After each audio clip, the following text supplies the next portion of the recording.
আসসালামু আলাইকুম। আমি মোহাম্মদ জাকির হোসেন, একজন শিক্ষানবিশ আইনজীবী, ঢাকা জজ কোর্ট। আজকে আমি কথা বলবো ওয়ারিশ সম্পত্তি নিয়ে। ওয়ারিশ কীভাবে আপনারা পাবেন। মাহে রমজানের মাস, আল্লাহ পাক পবিত্র নিসা সূরায়, সূরাতুন নিসা বা নিসা সূরায় ঘোষণা করছেন যে এই এই সূরাটা শুধু নারীদের বিষয়ে একটা পবিত্র কোরআন শরীফের মধ্যে একমাত্র সূরা, সূরা নিসা। এই নিসা সূরাটি নারীদের নামে, নারীর নামে হয়েছে এবং নারীদের অধিকার সম্পর্কে বলা হয়েছে। ওয়ারিশ নারীরা কতটুকু পাবে, কীভাবে পাবে, পুরুষরা কতটুকু পাবে, তার সন্তানরা কীভাবে পাবে, তার নাতিরা কীভাবে পাবে, এই বিস্তারিত বলছেন সূরা আল্লাহ পাক।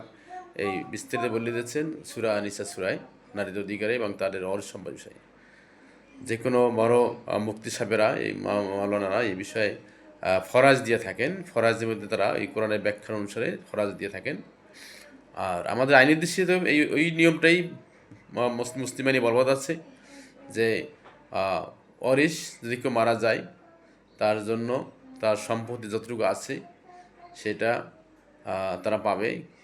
মানে ছেলে কতটুকু পাবে, মেয়ে কতটুকু পাবে।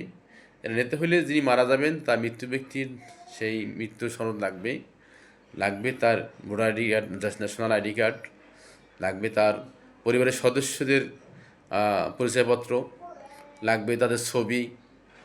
এগুলি সংগ্রহ করে তারা যে কোনো জনপ্রতিনিধি, ইউনিয়ন পরিষদ চেয়ারম্যান, সিটির কাউন্সিলর, তাদের বরাবর আবেদন করতে হবে। আবেদন করার পরে তারা যাচাই বাছাই করে দেখে এলাকাবাসীর সম্পর্কে ব্যাখ্যা নেবে। দেখা যায় অনেকের একাধিক স্ত্রী থাকে, একাধিক বউ থাকে।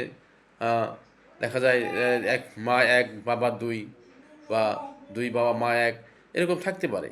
থাকলেও সেই বিষয়ে আইনের ব্যাখ্যা আছে, সেই কে কত পাবে সেভাবে তারা সেইভাবে তারা ওয়ারিশনামা নিতে পারে। ওয়ারিশ নেওয়ার পরে তারা বন্টনামা করবে। বন্টনামা করে সম্পত্তি কে কত পাবে সেইভাবে তারা আলাদা দলিল করতে পারবে।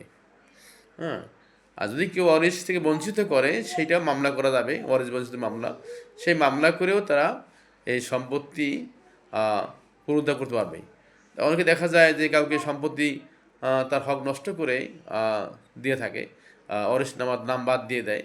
যে পরবর্তী যখন জানা যায় যে তার ওয়ারিশ আছে, তার সে মামলা করলে সেই তার ওয়ারিশ পাবে, সে সম্পত্তি পাবেই পাবে, এতে কোনো ব্যত্যয় ঘটবে না। আর এই বিষয়টা মহান আল্লাহ পাক পবিত্র নিসা সূরায় এই কোরআন শরীফ নাজিলের সাথে সাথে নারীদের একটি সূরা নাজিল করেছেন, একমাত্র সূরা কোরআন শরীফে, সূরা নিসা। এই সূরাতুন নিসায় এই এই নারীদের অধিকার, এই বিশেষ করে ওয়ারিশ বিষয়, সম্পত্তি কী কতটুকু পাবে, কার কতটুকু হক আছে, এই বিস্তারিত আলোচনা করেছেন আমাদের আল্লাহ পাক সূরা নিসার মাধ্যমে। অতএব আমরা এই মাহে রমজানে আমাদের উচিত হবে যে কোনো ওয়ারিশকে আমরা ঠকাবো না, কারো হক নষ্ট করব না। হক নষ্ট করলে আল্লাহ যে হক নষ্ট করে তার যদি তাকে যদি আল্লাহ সে যদি মাফ না করে, তা আল্লাহও মাফ করে না। হককারী যদি মনে করে আমি মাফ করে দিলাম, সেটা অন্য কথা। মাফ না করে, তাই এই কোনোভাবেই এই আল্লাহ এই অপরাধ থেকে, এই পাপ থেকে রক্ষা দিবেন না। অতএব আমরা চেষ্টা করব কারো হক নষ্ট না করি।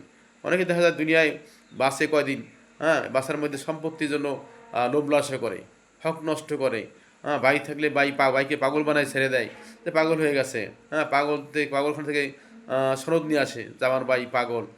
এরকম নিয়ে তার শখ নষ্ট করে। অনেক বোনকে অনেক দূরে বিয়ে দিয়ে বলে বোন আমার নাই, মারা গেছে, অথচ বোন আছে, বাগনা আছে। এরকম অনেকেই করতেছে, কিন্তু মানুষ জানে না যে আমার বাবা যে পদে আসছিলেন উনি আজকে নাই, আমি তার ওয়ারিশের মালিক হয়েছি। আমি মারা গেলেও আমার ছেলেমেয়েরা যে ওয়ারিশ মালিক হবে, আবার তারাও হবে। পৃথিবীর জীবনচক্রে কিন্তু আপনাদের এটা আছেই। জীবনচক্রে মানুষের আসতে হবে, যাইতে হবে।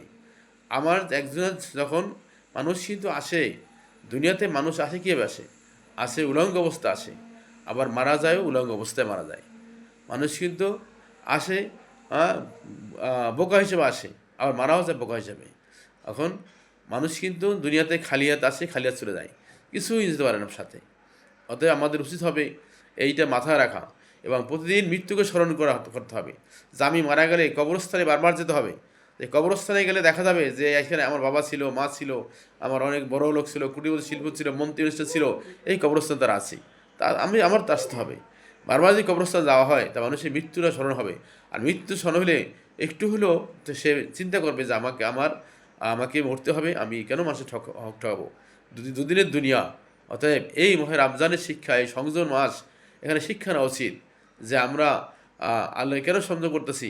আল্লাহ এর মধ্যে পরীক্ষা নিতেছেন যে আমরা অনেক খাবার সামনে আছে অথচ খাইতেছি না, তারপরে ক্ষুধা আছে খাইতেছি না, কেন খাইতেছি না? আল্লাহকে ভয় করে। যদি এইটা আল্লাহকে ভয় করতে পারি তাহলে মানুষের হক নষ্ট করবো না, আমি কারো হক নষ্ট করবো না, হক ঠকাবো না, কারো সম্পত্তি বঞ্চিত করবো না, এটা আমাদের করা উচিত। সবাই ভালো থাকেন, সুস্থ থাকেন। যদি বলে চাই ভালো মনে করেন তাহলে আমাদের এটা শেয়ার করে দিন। হ্যাঁ, আসসালামু আলাইকুম রহমতুল্লাহি ওয়া বারাকাতুহু।